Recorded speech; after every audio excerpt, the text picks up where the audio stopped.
Salut, bienvenue sur la chaîne de Monsieur Minsa. Avant de commencer, s'il vous plaît, laissez un j'aime et abonnez-vous. Surtout, activez la cloche de notification. On commence maintenant. Bonsoir à tous, j'espère que vous vous portez bien. Ça fait vraiment longtemps que j'avais fait de vidéos. Et là, j'ai repris parce que j'étais occupé. Donc, désolé pour mon absence. Et afin de me montrer que vous avez beaucoup attendu, que vous étiez motivé, que vous avez besoin de nouvelles vidéos, j'aurais besoin que vous restiez normalement jusqu'à la fin de cette vidéo. Ça, c'est la première chose. Et avant de savoir de quoi il est réellement question à l'intérieur, laissez un j'aime, abonnez-vous si vous êtes nouveau et partagez-moi ce lien partout s'il vous plaît. Et à la fin de la vidéo maintenant, posez toutes les questions possibles en commentaire.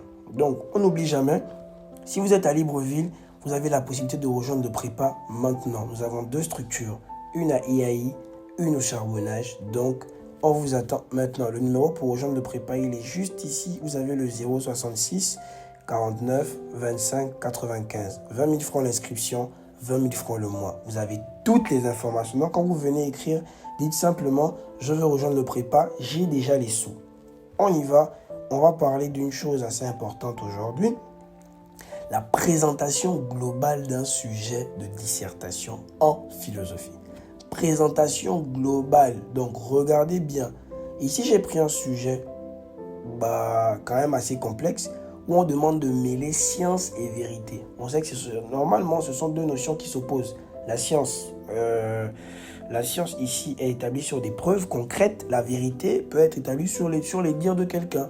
Donc, nous, on va débattre dessus, autant pour moi. Et le sujet nous dit, la science peut-elle satisfaire notre besoin de vérité? J'ai déjà dit que quand on est face à un sujet, on prend d'abord le temps de l'analyser. Donc, moi, j'ai pris le temps d'analyser en amont. Je ne montrerai pas ça ici. Mais après l'analyse, je peux passer à la rédaction du sujet. Donc, de là, à quoi ressemble une introduction réellement? Qu'est-ce qu'on doit retrouver à l'intérieur? Prenez le temps de bien comprendre et allez doucement noter tout ce qui vous semble important. Les choses importantes, vous les retenez. Et à la fin de la vidéo, vous posez les questions. Ce sujet sera différent parce que j'ai essayé de bien structurer les choses. Allons-y sans plus tarder. Au niveau de l'introduction. Donc, introduction, on dit « Il est dans nos sociétés raisonnable de constater que la science occupe une place prépondérante dans la quête humaine de compréhension du monde. » Donc, vous remarquez ici, là, cette partie-là, j'ai pris le sujet, je l'ai placé dans un cadre général. On dit bien « Il est dans nos sociétés », ça c'est la formule pour faire entrer le constat, de constater que la science occupe une place prépondérante dans la quête humaine de compréhension du monde. Ok. En ce sens, donc j'explique un peu, en ce sens qu'elle repose sur une méthode rigoureuse et rationnelle visant à dévoiler les lois universelles qui régissent la réalité. Ça veut dire quoi? Ça veut simplement dire ici que la science peut satisfaire notre besoin de vérité. Donc, on dit bien qui visant à dévoiler. Donc, la science a pour but de dévoiler les choses qui cadrent avec la vérité. Parce que c'est la science qui nous aide à dire que finalement, c'est vrai. Donc, j'ai fini de faire ce petit décor-là, où j'ai pris le sujet, je l'ai intégré dans ma rédaction. Il faut maintenant que je rappelle la thèse. On dira donc ainsi, au regard de ce qui précède, on peut convenir que la science semble répondre aux besoins de vérité en apportant des réponses claires et vérifiables. Donc, je précise bien de quoi il est question. Là, mon amour, c'est terminé. Ce que je vais faire par la suite maintenant, c'est insérer un connecteur de position afin de faire rentrer la nuance. On dira donc ici, pourtant, vous remarquez que tout ce qui est important est en gras. Pourtant, il arrive que certaines vérités scientifiques soient contestées ou remises en question et que d'autres dimensions de la vérité, notamment existentielles ou spirituelles, échappent au domaine scientifique. Donc, vous me dites que oui, la science a la possibilité de venir rendre une chose vraie, mais il y a des choses que la science ne peut pas expliquer. Ah oui, là, il y a problème. Donc là, je peux poser maintenant une problématique à deux questions. Dès lors, peut-on véritablement affirmer que la science peut satisfaire notre besoin de vérité dans toute sa complexité? Cependant, la science ne contient-elle pas de limites vis-à-vis de la vérité? C'est logique en fait. Je pose deux questions qui vont montrer que la première question, elle appartient à la thèse. La deuxième question ici, elle est posée pour la deuxième partie aussi. La première question concerne la première partie. La deuxième question concerne la deuxième partie. tranquillement. Si je pose 3 questions, je fais la synthèse. Si je n'ai pas 3 questions, je m'arrête juste là et je fais oui, mais. Et je vais trouver la synthèse où? Dans la conclusion. Allons-y. Donc, après l'introduction, vous l'avez vu ici, donc j'ai modifié à peu près. Je saute 2 lignes. Après l'introduction, je saute 2 lignes et je passe à la première partie où on nous dit la science comme outil privilégié pour atteindre la vérité. Donc, moi, j'ai besoin de la science pour atteindre la vérité. Allons-y. Donc, je pars à la ligne et puis je marque la linéa. On dit la science satisfait notre besoin de vérité en offrant des connaissances objectives et vérifiables, fondées sur des faits et des expériences. Point. Dans un premier temps, la science s'appuie sur une méthode rigoureuse qui repose sur l'observation, l'expérimentation et la vérification des hypothèses. Donc, c'est le but de la science en fait. On va devoir vérifier, on va devoir observer si les hypothèses peuvent être acceptées ou vraies. Et on explique maintenant, vous remarquez bien que ici c'est le connecteur pour faire entrer la première explication. Donc je rappelle d'abord de quoi il est question de façon générale. Après je dis maintenant que dans un premier temps, je vais parler de cela. Et c'est après que j'explique. En effet, cette démarche permet d'établir des vérités fiables et universelles, applicables à tous les individus, indépendamment de leurs croyances ou opinions. Par exemple, les lois de Newton en physique ont fourni des explications précises et cohérentes sur les phénomènes naturels permettant des avancées technologiques remarquables. Ainsi, la science, par sa méthodologie, constitue un moyen efficace et crédible pour répondre aux besoins de la vérité rationnelle. Mais regardez, ça donne quoi? Je mets un connecteur d'explication, j'explique. Après, je fais rentrer l'exemple. Après l'exemple ici, je vais créer un lien maintenant, donc un lien de conséquence. Pourquoi on a utilisé cet exemple-là? On dit bien, l'exemple vient servir de confirmation par rapport à l'argument. Raison pour laquelle je finis en disant ça. Ainsi, la science, par sa méthodologie, donc par les méthodes utilisées, constitue un moyen efficace et crédible pour répondre aux besoins de vérité rationnelle. J'ai fini, je repars à la ligne. Je ne saute pas de ligne. J'ai fini mon premier argument, je repars à la ligne et puis je crée la linéa. Dans un second temps, elle a permis d'élucider de nombreuses questions fondamentales, telles que l'origine de l'univers ou l'évolution des espèces. On continue. Ces découvertes, autant pour moi, répondent à des besoins humains profonds de compréhension et d'explication.